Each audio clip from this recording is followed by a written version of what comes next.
Ang paglikha unang nilagay ang transmission na tinatawag na espiritu. Ito ay ayon lamang sa aking pananaliksik. Hindi ko layunin na palitan ang iyong mga paniniwala at lalong hindi ko layunin na kontrahin ang mga relihiyon. Ang espiritu ang mga transmission sa ating mga katawan. Siya ang naghahatid ng mga mensahe sa bawat isa. At sa paglikha maliwanag na ang unang ginagawa at nilagay ay transmitter na tinatawag na espiritu. Sa verse 3 ng Genesis 1, sinabi ng Diyos, magkaroon ng liwanag, at nagkaroon nga. Verse 4, nasiyahan ng Diyos nang ito'y mamasdan. Pinagbukod niya ang liwanag at ang dilim. Dito gamitin mo ang iyong super high advanced security detective system. Intindihin mong mabuti sa verse na ito, nasiyahan ng Diyos, ito siya ang nanonood sa paglikha. Hindi ka naman gagawa ng trabaho mo kung hindi mo pinagplanuhan. At alam naman nating lahat na ang mga pumupuri sa gawa mo, yung mga tumitingin, at ito siya ang nanonood sa paglikha. Sa verse 5, ang liwanag ay tinawag niyang araw, at ang dilim naman ay tinawag na gabi. Lumipas ang gabi at sumapit ang umaga, iyon ang unang araw. Dito gamitin mo uli ang iyong high super advanced security system sa iyong utak. Ito ang tinatawag natin ng Lunes ang unang araw, dahil ikaw ay natutulog sa gabi at gumigising ka sa umaga. Dito tandaan mo ang sinasabi ang gabi at umaga magkasama palagi. Dahil ito ang natutulog ka at pagising mo sa umaga Martes na, tinutukoy dito ay araw na tinatawag nating Lunes. Verse 6 sinabi ng Diyos, magkaroon ng kalawakang maghahati sa tubig upang ito'y magkahiwalay. Verse 7, at nangyari ito. Ginawa ng Diyos na pumagitan ng kalawakan sa tubig na nasa itaas at sa tubig na nasa ibaba. Verse 8, langit ang itinawag niya sa kalawakan. Lumipas ang gabi at sumapit ang umaga. Iyon ang ikalawang araw. Dito sinasabi na naman, may gabi ibig sabihin pagtulog mo at paggising mo sa umaga Martes na. Verse 9, at sinabi ng Diyos, magsama-sama ang tubig sa silong ng langit sa isang lugar at lumitaw ang tuyong lupa. At nagkagayon nga. Verse 10, tinawag ng Diyos na lupa ang tuyong lupa at tinawag naman niyang dagat ang natipon na tubig. At nakita ng Diyos na mabuti iyon. Dito may nanonood pa rin, hindi umaalis. Tingnan natin yan kung sino yan nasa Biblia din ang sagot. Verse 11, pagkatapos mo sinabi ng Diyos, magsibol ang lupa ng mga halamang may buto at mga punong namumunga ng bunga na may buto ayon sa kanilang uri. At nagkagayon nga. Verse 12, ang lupa ay nagsibol ng mga halamang may buto ayon sa kanilang uri, at mga punong namumunga ng bunga na may buto ayon sa kanilang uri. At nakita ng Diyos na ito ay mabuti. Verse 13, at nagkaroon ng gabi at nagkaroon ng umaga. Ang ikatlong araw, ito ay Merkulis natin. Verse 14, at sinabi ng Diyos, magkaroon ng mga tanglaw sa langit upang maghiwalay ng araw sa gabi at magsilbing mga tanda upang magtakda ng mga banal na panahon, mga araw at mga taon. Dito gamitin mo ang iyong super advanced security system sa iyong utak ang tanda ng mga taon. Maliwanag na sinasabi dito ang araw ay tanda ng mga taon. Ang Lunes niya 1,000 taon. Simula ng Lunes sa verse 3, 1,000 taon. At sinasabi pa na tanda ng banal na panahon. Ito ang kasunduan ng mga tao at sa Diyos. Ituloy natin ang pagbabasa. Verse 15, at maging mga tanglaw sa langit upang magbigay liwanag sa lupa. At nagkagayon na nga. Verse 16, gumawa ang Diyos ng 2 malalaking tanglaw.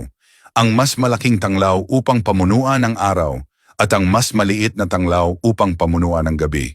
Ginawa rin niya ang mga bituin.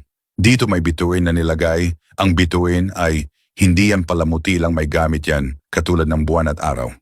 Tandaan na unang nilagay ay mga transmission o signal na tinatawag na espiritu.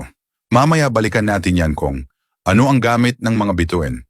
Sa verse 17, inilagay ng Diyos ang mga ito sa langit upang magbigay liwanag sa lupa, 18 upang pamunuan ang araw at ang gabi at upang ihiwalay ang liwanag sa kadiliman. At nakita ng Diyos na mabuti. Verse 19, at nagkaroon ng gabi at nagkaroon ng umaga, ang ika-4 na araw. Ito ay tinatawag natin na Huwebes.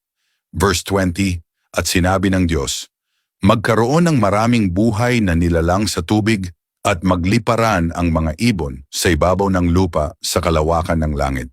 Verse 21, Kaya nilikha ng Diyos ang malalaking nilalang sa dagat at ang bawat buhay na nilalang na gumagalaw sa tubig ayon sa kani-kanilang uri at ang bawat ibong may pakpak ayon sa kani-kanilang uri. At nakita ng Diyos na mabuti iyon. Verse 22, pinagpala sila ng Diyos at sinabi, magpalaanakin kayo at magpakarami at punuin ninyo ang tubig sa mga dagat at magpakarami ang mga ibon sa lupa. 23, at nagkaroon ng gabi at nagkaroon ng umaga, iyon ang ikalimang araw. Ito ay Biyernes natin. Ulitin ko, ang ikalimang araw ay Biyernes. Verse 24, at sinabi ng Diyos, magbunga ang lupa ng mga buhay na nilalang ayon sa kani-kanilang uri, ang mga alagang hayop, ang mga gumagapang sa lupa, at ang mga mababangis na hayop ayon sa kani-kanilang uri. At nagkagayon nga. Verse 25, nilikha ng Diyos ang mga mababangis na hayop ayon sa kani-kanilang uri, ang mga alagang hayop ayon sa kani-kanilang uri, at ang lahat ng gumagapang sa lupa ayon sa kani-kanilang uri. At nakita ng Diyos na ito ay mabuti. Verse 26, pagkatapos sinabi ng Diyos, lalangin natin ang tao ayon sa ating wangis at ayon sa ating wangis upang sila ang magpuno sa mga isda sa dagat, sa mga ibon sa himpapawid, sa mga hayop, sa lahat ng mababangis na hayop, at sa lahat ng gumagapang na nilalang sa lupa. Verse 27, kaya't nilikha ng Diyos ang sangkatauhan ayon sa kanyang sariling larawan, ayon sa larawan ng Diyos ay nilikha niya sila. Nilalang niya sila na lalaki at babae.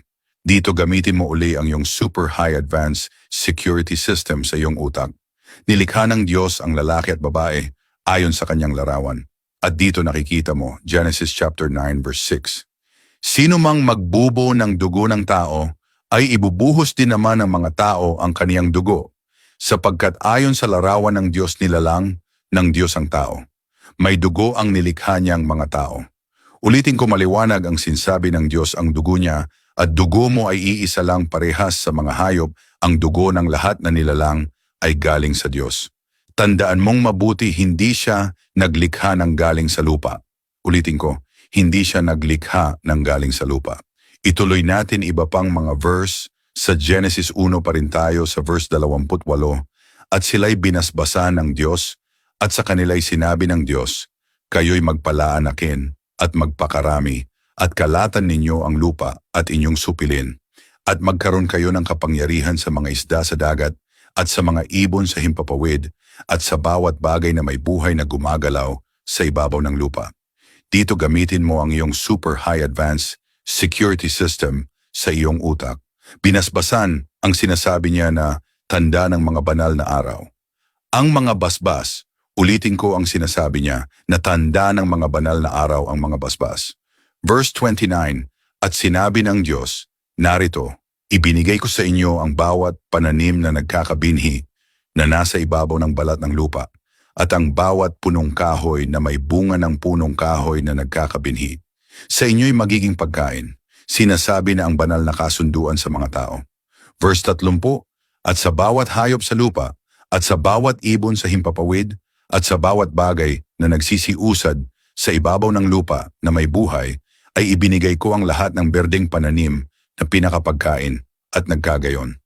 Verse 31, at nakita ng Diyos ang lahat ng kaniyang nilikha, at narito, napakabuti.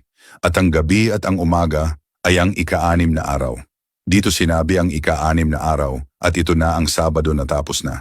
Tandaan na natapos na. Loob ng 6,000 taon.